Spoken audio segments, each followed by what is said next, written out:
सिवान के पूर्व बाहुबली सांसद सैयद शहाबुद्दीन की पत्नी हिना शहाब की सक्रियता बढ़ जाने के बाद इंडिया ब्लॉक और एनडीए के प्रत्याशियों की चिंताएं बढ़ गई है।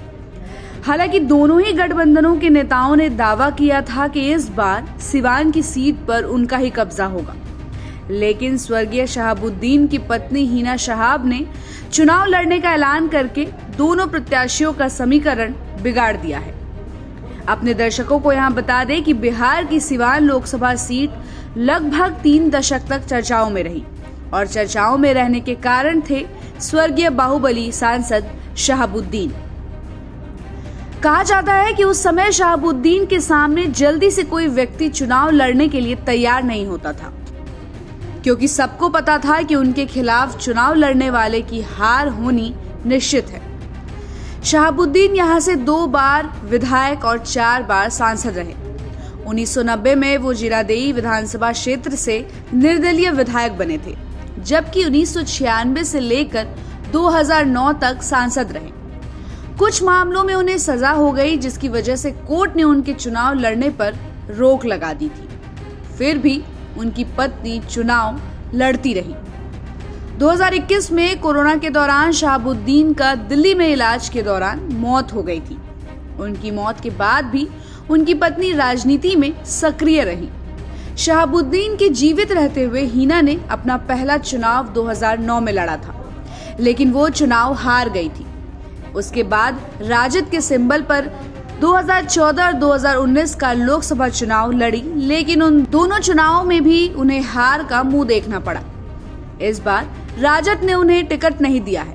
बावजूद इसके वो फिर से चुनाव मैदान में उतरने की तैयारी कर चुकी हैं। समाज का एक बड़ा तबका उनका खुलेआम सपोर्ट कर रहा है। उनके चुनाव लड़ने की सूचना से अन्य प्रत्याशियों की नींदें क्यों उड़ी हुई है, आज हम आपको बताएंगे अपने इस वीडियो के जरिए, और साथ ही साथ ये भी बताएंगे कि समाज का कौन सा तबका है जो आज उनके साथ कंधे से कंधा मिलाकर चलने को तैयार है। आगे बढ़ने से पहले एक बात यहाँ बता दें कि 1996 से लेकर 2010 तक सिवान समेत आसपास के करीब आधा दर्जन जिलों में शहाबुद्दीन के नाम का डंका बजता था। लोगों ने शायद ऐसा मान लिया था कि शहाबुद्दीन की मृत्यु के बाद उनकी पत्नी राजनीति में सक्रियता नहीं दिखाएंगी, लेकिन हिना शहाब ने न सिर्फ सक्रिय हुई बल्कि शहाबुद्दीन की विरासत को संभालने का संकल्प भी ले लिया।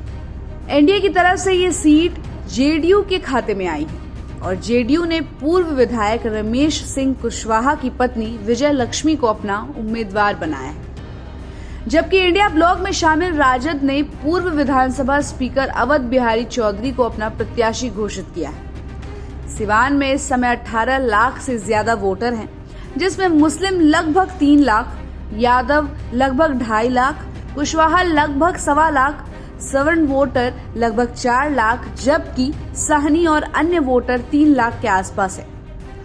कागजों पर देखा जाए तो अवध बिहारी चौधरी मजबूत दिखाई पड़ते हैं, क्योंकि बिहार में आज भी जातिगत समीकरणों के आधार पर बहुत हद तक चुनाव जीते या हारे जाते हैं।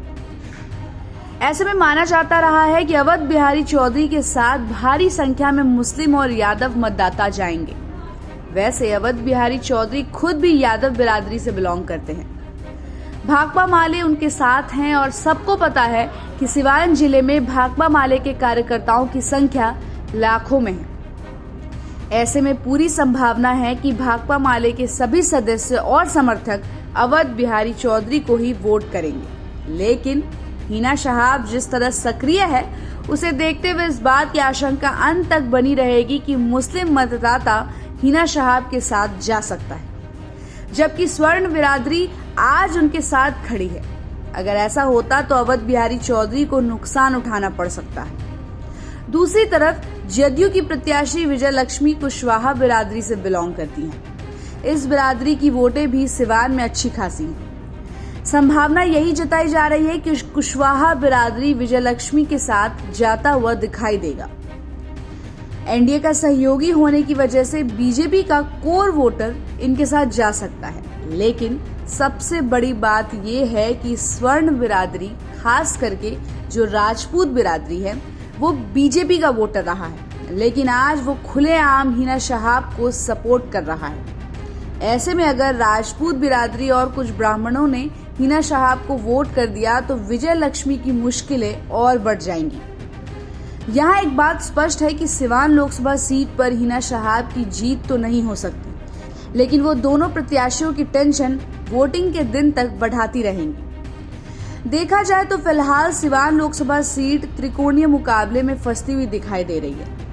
हालांकि ये तय है कि चुनाव के एक दिन पहले तक समीकरण बदलने की संभावना बनी रहेगी। संभव है कि स्वर्ण बिरादरी का मान मुअव्वल करने के लिए बीजेपी के बड़े नेता भी मैदान में उतरे। हालांकि सिवान में चुनाव 25 मई को होना है, अभी बहुत वक्त है, लेकिन समीकरणों के हिसाब से फिलहाल अवध बिहारी चौधरी सब पर भारी पड़ते हुए दिखाई दे रहे हैं। तो आपकी क्या राय बन रही है इस खबर पर, हमें कमेंट करके जरूर बताइएगा और हमारे चैनल को लाइक और सब्सक्राइब करना बिल्कुल भी मत भूलिएगा। और ऐसी ही खबरों के लिए आप देखते रहिए सहारा समय का डिजिटल प्लेटफॉर्म।